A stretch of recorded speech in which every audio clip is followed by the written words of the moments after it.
kalẹ́ ìròyìn lẹ́kùnrẹ́rẹ́ lóde sojú ọmọ yín láti iléeṣẹ́ Nta Ijebu Ode Adétóyè Adébíolóko níròyìn ẹ gbọ́ ìròyìn náà lẹ́kùnrẹ́rẹ́. Àwọn alákòóso ẹgbẹ́ ètò ọrọ̀ ajé orílẹ̀-èdè yìí ní ẹkùn ìwọ̀ oòrùn Áfíríkà ìyẹn àjọ ECOWAS ti wà ní Accra ìyẹn ní Ghana fún ti ìbẹ̀rẹ̀ ayẹyẹ 50 ọdún ẹgbẹ́ náà. Kevin Ebonaye ló jábọ̀ pé ààrẹ orílẹ̀-èdè yìí ẹni tó tún jẹ́ alága ẹgbẹ́ àjọ ECOWAS ti àwọn olórí ìpínlẹ̀ àti ìjọba Bọ́lá Ahmed Tinubu ti fi alákòóso fún ọ̀rọ̀ òkèèrè Bianca Ojukwu ṣe aṣojú rẹ̀ níbi ayẹyẹ náà. Ó tó bí mílíọ̀nù 2 àwọn ọmọ orílẹ̀-èdè yìí pàápàá jùlọ àwọn obìnrin àti ọmọdọ́mọbìnrin ni wọ́n ti fojú sùn láti ràn lọ́wọ́ nípasẹ̀ ètò ìrónilágbára fún ọ̀pọ̀lọpọ̀ ènìyàn. Ètò kan tí aya ààrẹ orílẹ̀-èdè yìí pè ní ìrètí ìsọdọ̀tun àti àjọṣepọ̀ ẹgbẹ́ iléeṣẹ́ ìwé ìròyìn. Alága fún ẹgbẹ́ iléeṣẹ́ ìwé ìròyìn Zainab Nta Ijebu síwájú àwọn ẹgbẹ́ alákòóso rẹ̀ lọ sí ọ́fíìsì aya orílẹ̀-èdè yìí níbi tí wọ́n ti fọwọ́ sí ìpinnu àjọṣepọ̀ náà. Akọ̀ròyìn wa láti iléeṣẹ́ asòfin Adéníyì Táíwò ló jábọ̀ ìròyìn náà.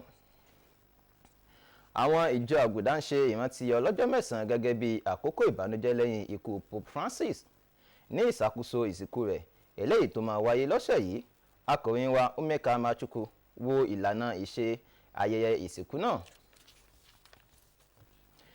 Orílẹ̀-èdè United Nations ti ṣètò ìpàdé àlàyé kan fún oníròyìn lágbàáyé eléyìí tí iléeṣẹ́ ìmóhùnmáwòrán NTA wà lára wọn, pẹ̀lú alákòóso tí a yàn fún àpéjọ àwọn olùkópa André Correa Dalogo pẹ̀lú onímọ̀ràn pàtàkì fún akọ̀wé gbogbogbò lórí ìpàdé lórí orílẹ̀-èdè 6 tó ń bọ̀ lọ́nà àti àpéjọ àwọn olùkópa ní Belém ìyẹn ní orílẹ̀-èdè Brazil.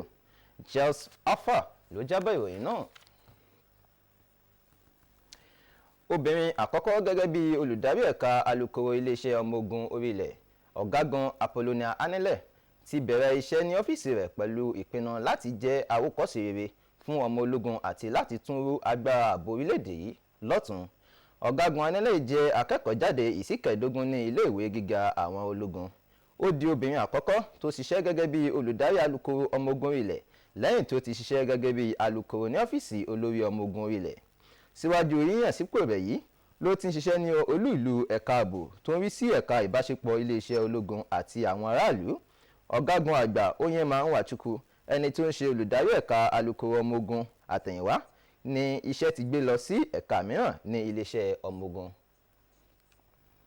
Ìròyìn wa ní àṣálẹ́ òní kò ní jù báyìí lọ.